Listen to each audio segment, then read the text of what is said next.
Yo estuve en KPMG Okay. antes de comenzar en Google. En KPMG, KPMG es una de lo que llaman las grandes cuatro, de temas de auditoría y de consultoría. Y yo empecé mi carrera en KPMG en España en auditoría financiera, o sea, absolutamente What? nada que ver. Nada que ver. De hecho, la auditoría financiera es contabilidad pura y dura, Sí. ¿no? Tú como auditor vas a una empresa y te aseguras de que sus cuentas, ¿sí?, estén bien y no haya nada fraudulento, no haya nada que esté mal contabilizado, sobre todo empresas que además luego tienen que reportar cuentas, ¿no? O sea, las grandes empresas que tienen que reportar cuentas y tienen que tener un tercero que les diga tus cuentas están bien y reflejan la realidad del negocio. De hecho, el proceso de auditoría es súper importante en empresas públicas y que cotizan porque supuestamente, ¿no?, en una auditoría, si una empresa estuviese haciendo algo fraudulento debería salir, ¿no? Okay. Por eso, cuando miramos a veces, cuando una empresa se cae, un banco se cae o ha habido fraude, siempre se mira a los auditores, porque es como esto, como no salió, como no se vio en una auditoría, ¿no? ¿Y quién audita a los auditores? En realidad nadie, porque el auditor está para eso. Ahí está la cuestión, pero por eso el auditor siempre tiene que ser un tercero y buscas firmas de auditoría que obviamente hago un buen trabajo, pero al auditor no se le audita. Entonces, ¿Y te gustaba? a ver, KPMG como empresa me parece que es brutal. A mí personalmente, mi experiencia en KPMG fue espectacular a nivel de crecimiento y aprendizaje. O sea, yo en consultoría y en auditoría, yo creo que son dos de las cosas que puedes hacer profesionalmente donde más aprendes, porque estás frente a un montón de empresas, un montón de proyectos y aprendes del negocio, o sea, aprendes un montón, te conectas con un montón de gente y es maravilloso. Ahora bien, yo estaba trabajando, no sé, 20 horas Okay. al día. Era una cosa absurda. ¿Productivas o trabajando 20 horas? No, productivas en el improductivas? sentido de que estás trabajando, pero es un ritmo que no es, desde luego no es agradecido, es agotador. Y en ese momento, o sea, te estoy hablando de esto hace prácticamente 20 años, ¿no?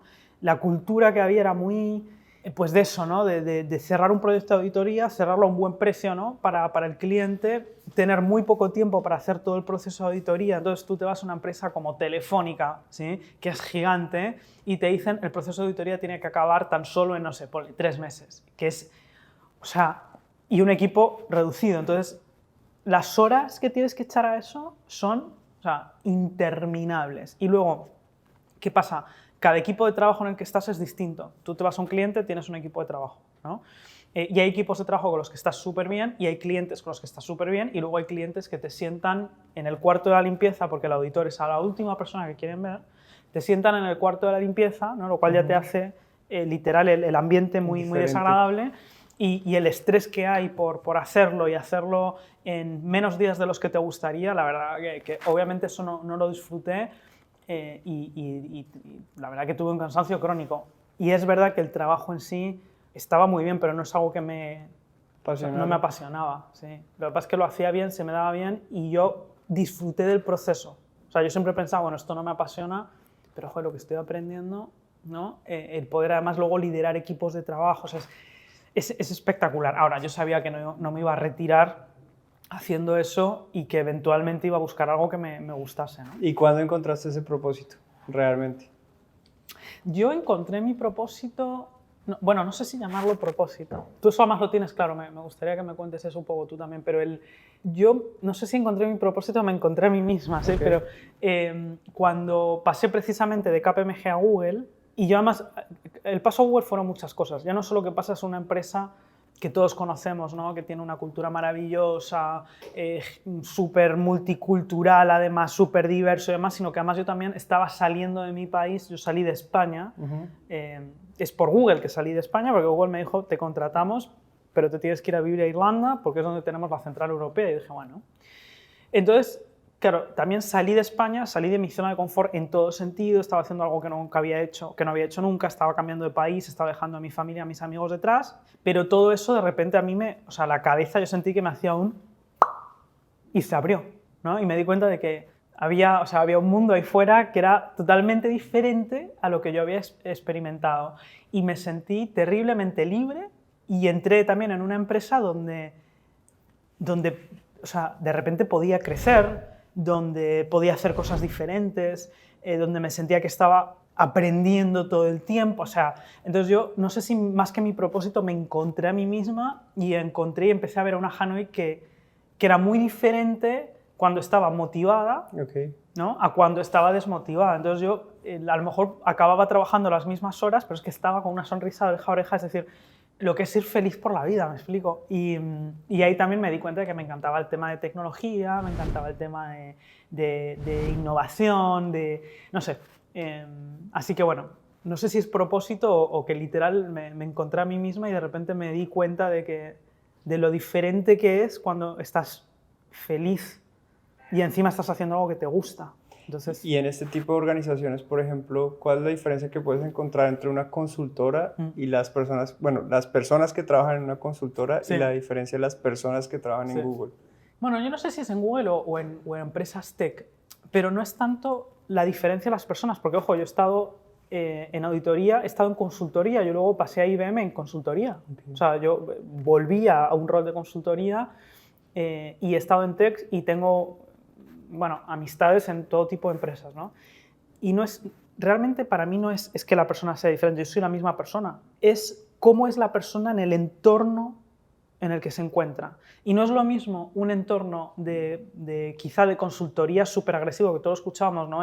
Esa agresividad de ir de cerrar negocio a toda costa, de todas, digamos, las concesiones que luego tienes que hacer a nivel de precios quizá para cerrar el negocio, que sí, los márgenes, que sí. Entonces, esa misma persona, claro, muestra una versión de sí que puede ser diferente, ¿sí?, en función del contexto en el que le pongas. Y de hecho, vas a ver, si tú te vas a una empresa como Google, como Meta, o lo que sea, muchas personas vienen de consultoría, vienen de banca, vienen, ¿sí?, de telecomunicaciones y se encuentran a sí mismas en un contexto diferente y ese contexto a veces puede sacar lo mejor de ti o a veces puede sacar lo peor de ti. No es que las personas sean diferentes, yo creo que las empresas a veces el contexto y la cultura que tienen pueden sacar lo mejor o lo peor de ti. ¿Y crees que en esas empresas o esas empresas influyen en el balance de la vida de las personas? No creo en el balance entre vida y trabajo.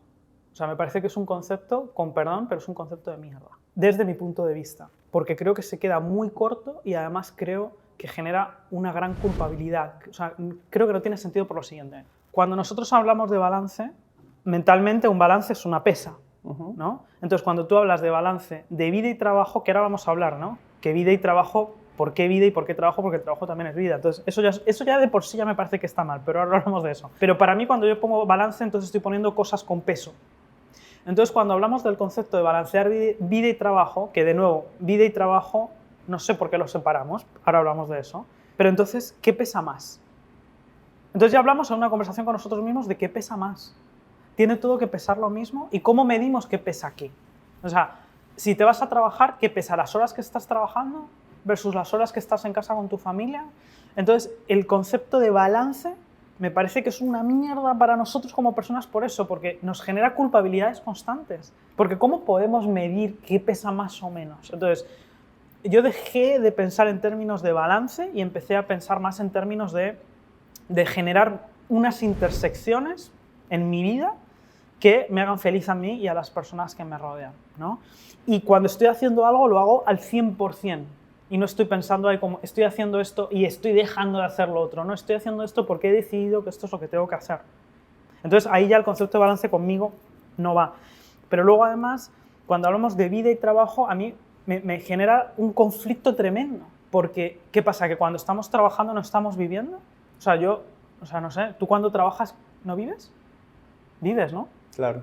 Deberías, de hecho, estar disfrutando de la vida mientras trabajas. Entonces, me parece que generamos un paradigma negativo sobre el trabajo.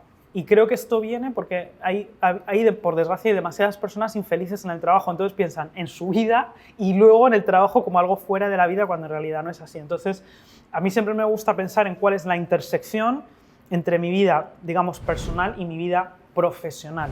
Y cómo hago que esa intersección sea una intersección positiva y sea lo mejor posible. Y si decido que hoy estoy trabajando y que hoy voy a estar trabajando, no sé, 15 horas porque es la demanda que tengo, no me estoy sintiendo culpable porque no estoy pasando tiempo con familia o con amigos o porque no estoy más horas en el gimnasio, no sé. No, lo que hago es, hoy he decidido que tengo que trabajar esto y estoy bien con esa decisión. Y estoy al 100%. Y luego, ¿qué hago? Como soy una persona completa y que mi vida es más que el trabajo y necesito otras cosas para ser feliz, busco los espacios para tener esas cosas que me hacen feliz y también hacer feliz a las personas que me rodean. Es decir, que eso te mantiene a la vez productivo, ¿cierto? Sí, obvio. ¿Y cómo, sí. cómo haces para mantener, uno, esa motivación y dos, evitar la procrastinación? Sí. Yo procrastino un montón. O sea, soy procrastinadora oficial. O sea, es decir, si en el diccionario... O sea, yo creo que mi nombre debería estar en el diccionario. Cuando se pone qué es procrastinación, deberían decir mirar a Hanoi Morillo, ¿no? Entonces, para mí procrastinar se ha convertido en una herramienta, porque yo naturalmente, por algún motivo, tiendo... Y además, hablemos de qué es procrastinar, ¿no? Porque al final, procrastinar es que tú sabes que tienes que hacer algo, pero antes de hacer eso haces un montón de otras cosas que supuestamente no tienen el mismo valor o que no tienen la misma importancia, ¿no? Y dejas algo que tienes que hacer para lo último. Y yo soy súper procrastinadora de siempre, o sea, por cualquier motivo tiendo a dejar las cosas para el final. Yo soy la típica que te dice, sí, no sé, me voy a España a ver a la familia, ¿no? Y les aviso el día de antes, en plan de, oye, que mañana aterrizo. Así que siempre me dicen, joder, Javi, pero, o sea, organízate. ¿Y qué pasa? Que dejo las cosas para el último momento, ¿bien? Y hay momentos en la vida donde eso no es lo genial, pero en general yo procrastino un montón porque dejo las cosas para el final, pero lo he convertido en una herramienta, porque si yo mi inclinación natural es hacer eso, ¿qué pasa? Que yo por lo general trabajo mejor bajo presión, trabajo mejor sabiendo que tengo un deadline cercano, no sé, o sea, naturalmente trabajo mejor así. Entonces, ¿qué es lo que hago? Yo creo que procrastinar se puede convertir en una herramienta cuando el tiempo antes o previo a que tengas que hacer lo que tienes que hacer alimenta lo que vayas a hacer. Por ejemplo, a mí me pasa mucho, todas las personas que hayan tenido que sufrirme como organizadores de un evento, ¿no? Y lo típico que te dicen, oye, mándanos la presentación una semana antes. Y yo es como, mira, lo siento mucho, pero la presentación la voy a hacer la noche anterior, que todos se me empaniquean, ¿no? Es como, ¡ah! Pero esto, y es como, tranquilos, ¿por qué? Porque yo todo el tiempo de antes, así sea un mes antes, que me dirías, bueno, si ya sabes que vas a estar dando una charla en un mes, ¿cómo no la tienes lista antes? Porque yo todo ese mes, yo ya sé que voy a estar dando una charla. Y yo todo ese mes, cosa que me inspira, cosa que me gusta, cosa que digo, ay, esto para la charla, yo lo voy apuntando, lo voy anotando. Entonces, el último día, yo tengo toda la información en la cabeza, todas esas cosas que me han inspirado y las pongo en la presentación. Y sería imposible que yo hiciera eso si tengo que entregar la presentación una semana antes. Durante esa semana, hay tantas cosas que a mí me pasan y me inspiran que no voy a poder captar, que la procrastinación se convierte en una herramienta, pero así lo hago. Sabiendo que yo naturalmente voy a tender a dejarlo para el último momento, lo que hago es asegurarme de que lo tengo en la cabeza y cualquier cosa que diga, esto me va a ir súper bien para esto otro que tengo que hacer, lo apunto, tomo nota, o tengo ya una presentación sobre la que voy tomando nota y permito que ese retraso, si quieres ponerlo así, sea lo mejor que me pueda pasar, porque voy a llegar con toda la inspiración, con toda la información, y voy a hacer que esa procrastinación sirva para algo, ¿no? Y luego, obviamente, yo acepto, que creo que eso es importante, que si estoy trabajando de última hora, no me quejo. Okay. No es como, joder, vaya mierda, estoy ahora trabajando en esta presentación, es la 1 de la madrugada. Yo he aceptado que voy a trabajar a esto de última hora y es posible que me toque trabajar a la 1 de la madrugada porque la tengo que entregar para el día siguiente. Entonces, como que he encontrado mi armonía con la procrastinación y la he convertido en una herramienta. ¿Y usas herramientas tecnológicas de inteligencia artificial para volverte más productivo?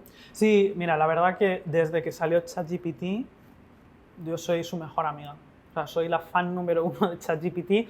Ahora estoy empezando a utilizar Google Bard también. Google Bard, la primera versión... Se actualizó, quedó bien, ¿no? Sí, la primera versión no servía para mucho, pero la verdad que ahora ha mejorado un montón. Google Bard además está actual, ¿no? ChatGPT está solo actualizado hasta septiembre de 2021, entonces, pero la capacidad de lenguaje y de crear contenidos que tiene ChatGPT todavía, yo comparo, a veces pongo las mismas cosas en uno y otro y ChatGPT, desde mi punto de vista, sigue siendo superior y la verdad que lo utilizo un montón y seguro que lo utilizo menos de lo que lo podría utilizar, pero desde luego, por ejemplo, incluso para escribir contenido del lado de Phoebe, de mi empresa, que a mí me encanta, soy la persona que postea lo que ponemos en redes en LinkedIn me apoyo muchísimo en ChatGPT, pero me apoyo hasta en cosas por ejemplo, ahora que estaba revisando estrategia comercial y le estaba preguntando a ChatGPT, estoy teniendo esto en cuenta, hay algo que no esté teniendo en cuenta, ¿qué más debería estar pensando? Y es brutal que tengas a ese advisor, ¿no? Ese asesor, ese consultor, ese mentor en el alcance de tu bolsillo y manejando y procesando una información que tú de otra forma no podrías, ¿no? Así que yo es algo que además les recomiendo a todo el mundo. O sea, tenemos a un asesor súper inteligente al alcance de la mano y creo que hay que utilizarlo. O sea, y desde luego yo ya te digo que todos los días yo abro mi correo electrónico, mi calendario de hecho antes que el correo electrónico, o sea, mi calendario es lo más importante y ChatGPT, que sí, desde luego que las tecnologías, no, todavía no, pero es curioso, ¿sabes? Ahora que dices eso, me di cuenta que yo a ChatGPT lo hago de una forma muy educada, entonces le digo, please, le digo, thank you, no sé, oye, por favor, ¿podrías ayudarme a escribir no sé qué? Oye, gracias, y digo, joder. O sea, realmente no es necesario, ¿no? Pero es igualmente educada con ChatGPT como sería con una persona, ¿no? ¿A ti te pasa igual? Sí. Es que lo hemos personalizado demasiado a lo mejor.